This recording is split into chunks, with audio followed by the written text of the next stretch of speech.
Is this not the most beautiful morning?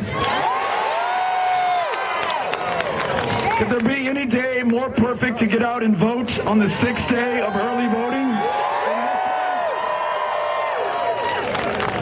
And could we be any more blessed than to have John Lewis here?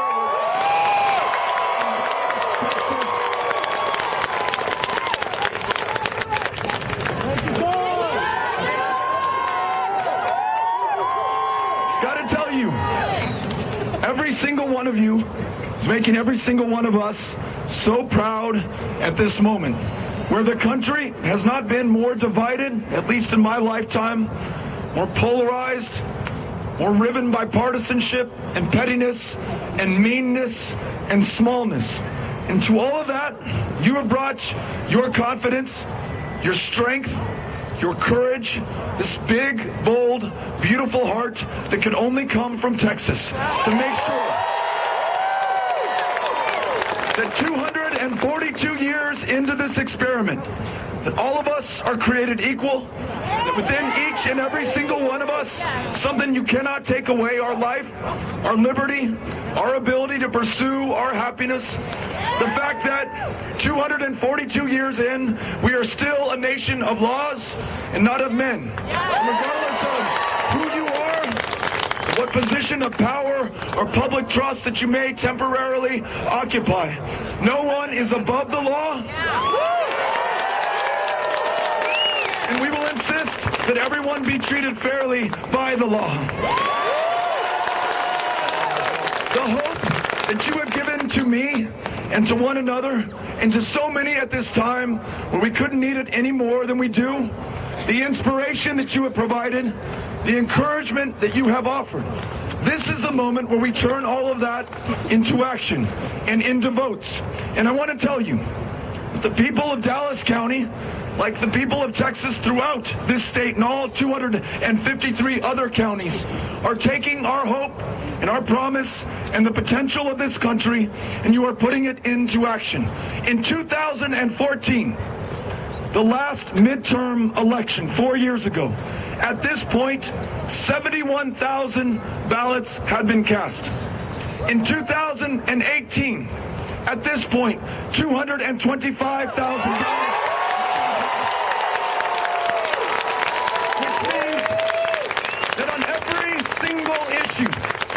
We are organized for the great things that we want to do for this great country, because we've decided we are not organized against anyone, any political party, any other thing.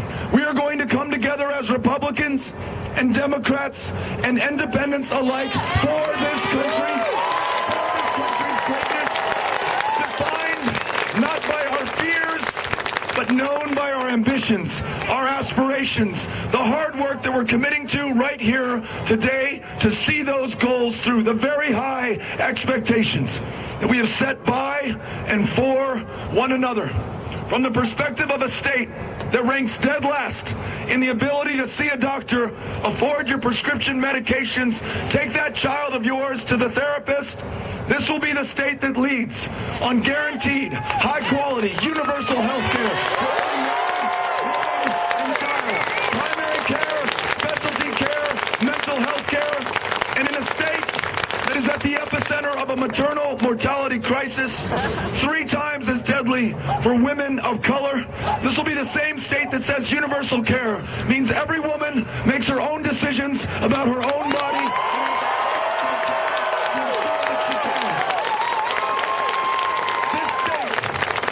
This defining border state immigrant story and experience, the same state that bore witness to children being torn from the arms of their parents after they had survived 2,000 miles on the road, leaving the deadliest, the most brutal, the most violent countries in this hemisphere, coming to a land of refugees and asylum seekers and immigrants from the world over. But instead of finding the salvation or safety that they sought for that child for whom they risked their very life, their worst nightmare, that kid taken from them, that parent deported back to the very country from which she fled. And today, some of those kids still in foster care homes across this country. Others in a tent city called Tornillo, just outside of El Paso. What if this were the same state which witnessed that, testified to our fellow Americans just what was going on in their name, that stood up and said, never again will another child be taken from their parents when they reach this moment, the most vulnerable and desperate moment, that all kids separated so far will be reunited immediately. And that this state, with pride, with confidence, with courage, with strength, with the willingness to understand somebody who comes to a different conclusion than we have on one of the most important issues of the day, to find the consensus and the common ground, to make common cause and do the common good. What if we decided that we would rewrite this country's immigration laws in our own image, to reflect our strength, our values, our families, our communities? And we said, no dreamer should ever fear deportation, because we will make them citizens here in their home country that they already had to make so great for so long. Estamos en cada condado, 254. Somebody told me they were playing a drinking game. Every time I say 254 counties, they've got to take a shot. I just want to make sure that if you're listening in Spanish, you can play as well. 254 condados para estar con cada persona, porque queremos representar cada familia, servir cada parte de este estado. Y vamos a hacerlo en el espíritu de orgullo. Tenemos orgullo en nuestras familias, en este estado y en el futuro que merecemos, y vamos a lograr juntos, republicanos, demócratas, independientes, en la manera bipartidista. Es necesario para mejorar la calidad de vida de cada persona, incluyendo los temas de migración, también cuidado de salud, también la necesidad de tener trabajo. We're going to get behind every single public school teacher, every single public educator. Make sure that those who are working a second or third job, that we pay them a full living wage, so they only have one job, focusing on those kids, not a high-stakes, high-pressure, standardized test.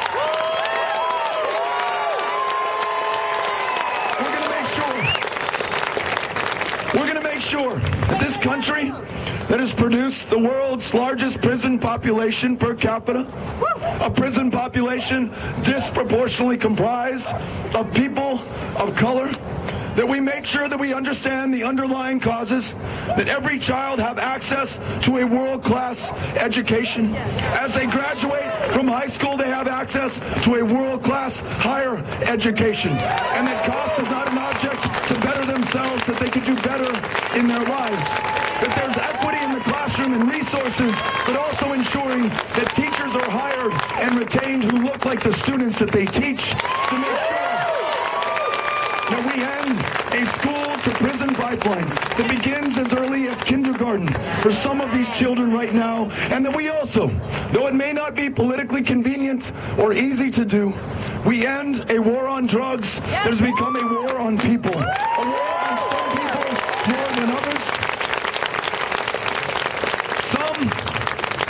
A veteran coming back from Afghanistan who does not want to be prescribed an opioid, to which she may become addicted in a country that lost 70,000 of our fellow Americans last year to drug overdose deaths, whose doctor at the VA wants to be able to prescribe medicinal cannabis, but cannot in this state because it will make both of them outlaws. Who's going to be the last person?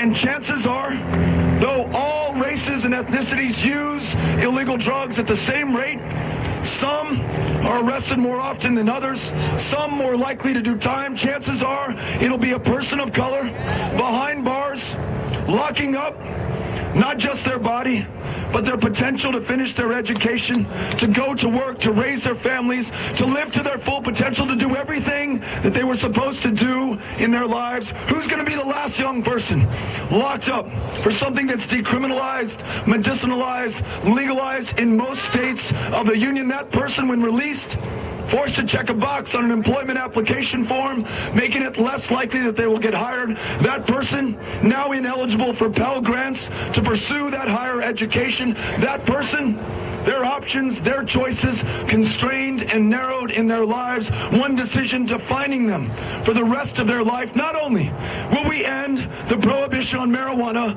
we will expunge the arrest records of all those arrested for possession of a substance that's legal in so much of the rest of the country. Whatever the challenge we face, I know that we are up to the task. We are unmatched for this moment. We, the people of Texas, are exactly what this country needs right now. And what we've got to do is continue to be good and to be kind and to be strong for one another. We've got to make sure that we honor the sacrifice of everyone who has preceded us here. Those service members who put their lives on the line for this country. Those police officers and sheriff's deputies who risk their lives every day to serve and protect those in this community. Those civil rights marchers.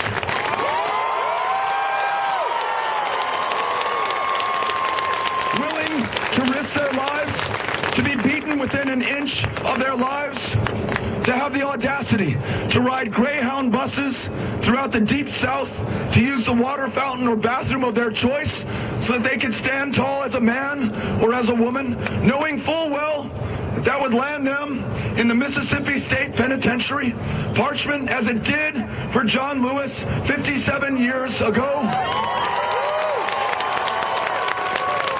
We dishonor the sacrifice of all who preceded us if we do not stand tall at this moment, if we do not live up to the promise and the potential of this country. So what I need you to do right now is to make sure that after you have voted, or if you have already voted, that you share that with every single person in your life. Take a picture of yourself with the I voted sticker. In 2018, if you do not do that, it did not happen. If you do not share it on social media, we'll never know. And we've got to know that you are here, that we are together, and we're going to do this.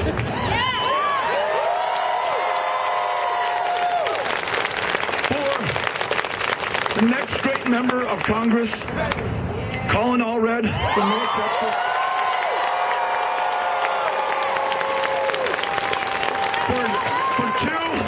For two of my colleagues that we need to return to these positions of public trust, Eddie Bernice Johnson and Mark Vesey. And for the most special guest we could ever have here in our community, John Lewis. We've got to go out and we've got to win this thing. Are you all ready to win?